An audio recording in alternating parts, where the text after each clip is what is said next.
भाग 2। 11 दिन का सन्नाटा और 13वीं की वह सुबह।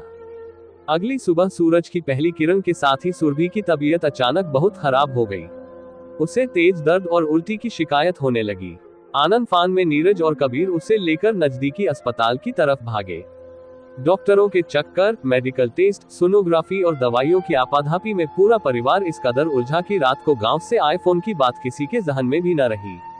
अस्पताल से छुट्टी मिलने और सुरभि की देखभाल में दिन प्रतिदिन वक्त निकलता गया। इसी तरह रोजमर्रा की व्यस्तता में 11 दिन पंख लगाकर उड़ गए। 12वें दिन रविवार था। पूरा परिवार डाइनिंग टेबल पर बैठकर शांति से नाश्ता कर रहा था। कबीर अपनी पत्नी के साथ हंस हंस कर बातें कर रहा था। प्रिया जी चाय के कप टेबल पर रख रही थी। तभी अचानक सुरभि को याद आया और उसने नीरज से पूछा, अरे हाँ, उस रात राहुल चाचा का फोन आया था ना, आपने उनसे बात की क्या? नीरज का हाथ चाय के कप के पास ही ठिठक गया। उसने कहा, ओह, मैं तो सचमुच भूल ही गया। रुको, अभी मिलाता हूँ। नीरज ने फोन लगाया और उसे डाइनिंग टेबल पर लाउडस्पीकर पर डाल दिया। फोन उसकी चाची अपर्णा ने उठाया। नीरज ने सहज होकर पूछा, चाची प्रणाम। चाचा कहाँ है? उस दिन उनका फोन आया था, मैं बात नहीं कर पाया था। दूसरी तरफ से चाची की आवाज आई, लेकिन उसमें हमेशा जैसी आत्मीयता नहीं थी, बल्कि एक जमा हुआ पथरीला सन्नाटा था। चाची ने कहा, बेटा, तुम्हारे चाचा अभी बात नहीं कर पाएंगे, वो पूजा में बैठे हैं। नीरज ने मुस्कुराते हुए पूछा, अच्छा, आज कैसी पूजा हो रही है गांव में चाची? दूसरी तरफ से एक गहरी सिसकी फोन की स्क्रीन को पार कर पूरे डाइनिंग रूम में गूंज गई। बेटा, आज तुम्हारे पिता विक्रम भाई साहब की 13वीं की पूजा है।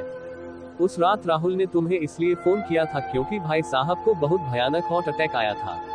वे तड़प रहे थे और हम उन्हें अस्पताल ले जा रहे थे, पर तुमने तो हमारी बात सुनने से पहले ही फोन काट दिया।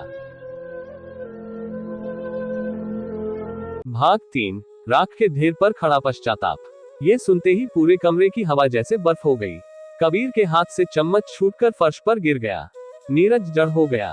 प्रिया जी के हाथों से केतली छूट गई और वे सोफे के सहारे बैठ गई, मानो उनके शरीर का सारा खून सफेद हो गया हो।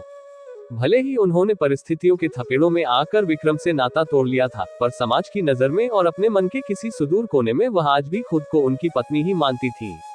अतीत के सुनहरे 50 साल एक पल में उनकी आंखों के सामने तैर गए।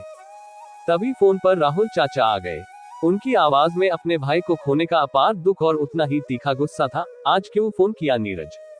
भाई साहब जीवन भर तुम लोगों की एक आवाज सुनने के लिए, अपनी पत्नी की एक झलक देखने के लिए तड़पते रहे।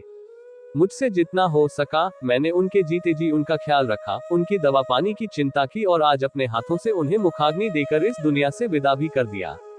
अब तुम लोगों की नफरत पूरी हो गई हो तो आओ और इस पुश्तैनी घर को संभालो, या जो करना है करो। भाई साहब के बैंक अकाउंट में काफी पैसा है, उसका भी हिसाब देख लेना, और हाँ, उनकी पेंशन भाभी को मिलेगी तो उसके कागजात भी आकर देख लो। कबीर और नीरज की आंखों से आंसू टपकने लगे, लेकिन वे आंसू अब शमशान की उस राख को दोबारा इंसान नहीं बना सकते थे जो शांत हो चुकी थी। आखिर इस खुशहाल परिवार में नफरत का ये जहर कहां से घुला? इसे समझने के लिए हमें लगभग 51 साल पीछे पंडित उदयभान जी के उस छोटे से संसार में चलना होगा।